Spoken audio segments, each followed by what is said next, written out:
Assalamualaikum warahmatullahi wabarakatuh. Bismillah walhamdulillah wal khairu wasyarru bimasyiatillah. Bismillahi khairil asma fil ardi wa fis sama. Bismillahilladzi la yadurru ma'asmihi syai'un fil ardi wa la fis sama wa huwas sami'ul alim. Wassalatu wassalamu ala Sayyidina Muhammadin ibni Abdullah wa ala alihi wa sahbihi wa man tabi'ahu wa wala. Wala haula wala quwwata illa billah. Amma ba'd.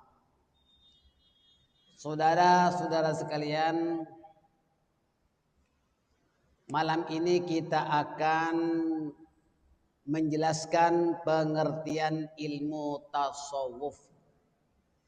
Ilmu tasawuf merupakan gabungan dari ilmu tauhid dan ilmu akhlak. Ilmu fikih adalah penegak hukum syariat dan mengatur tata cara ibadat.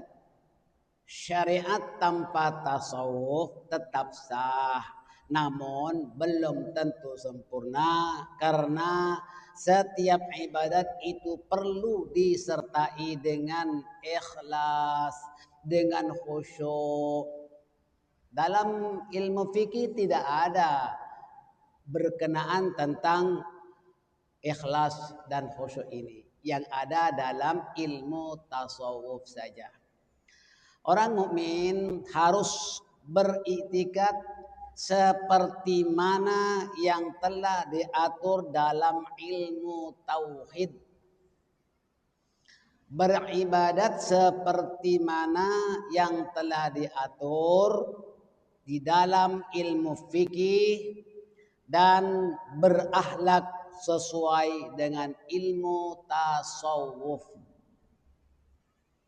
Tasawuf adalah ilmu adab zahir dan batin, jasmani dan rohani dengan mengikuti tuntunan Al-Quran dan sunnah Rasulullah sallallahu alaihi wasallam.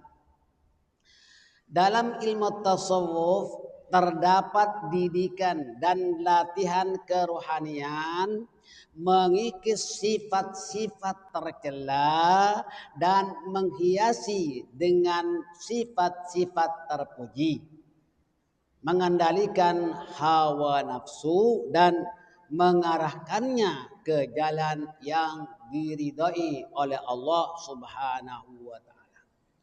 Saudara-saudara sekalian, nafsu itu ada 3 yang diterangkan dalam Al-Quran.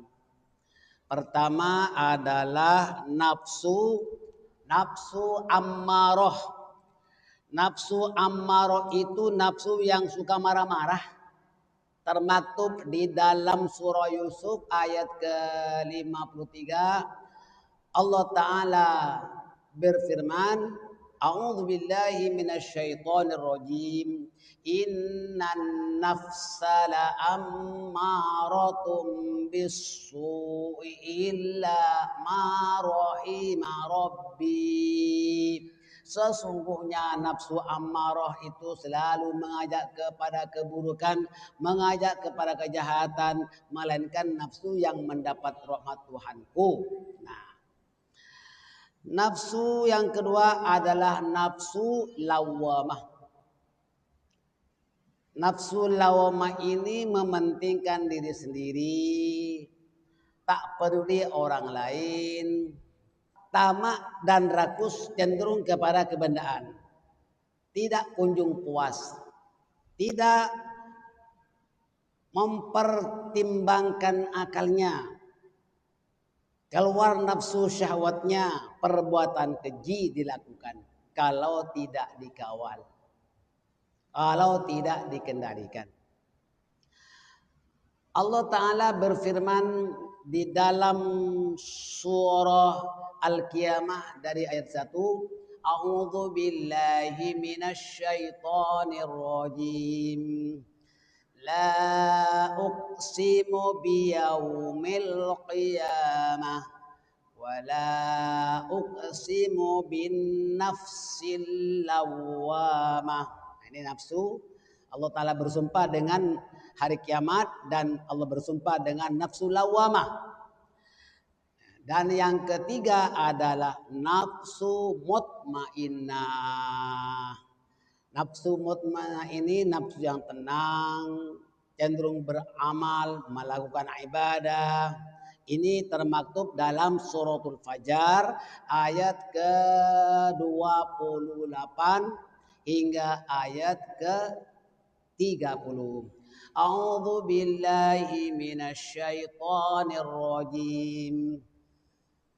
Ya ayyatuhan nafsul mutmainnah irji'i ila rabbiki radiyatan mardiyah fadkhuli fi ibadi wadkhuli jannati. Luar biasa ini. Wahai jiwa yang tenang, jiwa yang tentram, nafsu mutmainnah, irji'i ila rabbiki radiyatan mardiyah. Kembalilah kamu kepada Tuhanmu dalam keadaan ridha dan diridai oleh Allah Subhanahu wa taala. Fadkhuli fi ibadi, maka masuklah kamu ke dalam hamba-hambaku.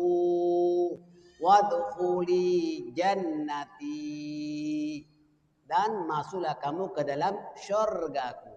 Nah, inilah diantaranya orang-orang yang dapat mengendalikan hawa nafsunya. Ibarat sopirlah dalam diri kita ini. Ada nafsu namanya nafsu ammarah yang mengajak kepada kejahatan, ada nafsu lawamah yang suka mementingkan diri sendiri, dan nafsu mutmainnah adalah nafsu yang tentram, mengajak kepada belajar, beribadat, menuntut ilmu, artinya mengajak kepada kebaikan. Dalam surah An-Nazi'at ayat ke-40 hingga ayat 41 Allah Ta'ala berfirman, A'udzu billahi minasyaitonir rajim. Wa amma man khafa maqama rabbih wa nahan nafsa 'anil hawa fa innal jannata hiyal ma'wa. Dan orang yang takut kepada kebesaran Allah, kebesaran Tuhannya, dan menahan nafsunya, maka syurgalah tempat tinggalnya. Allahu Akbar. Maka nafsu ini bukan dibuang, perlu dikendalikan dan perlu dikawal. Ikut pertimbangan akalnya.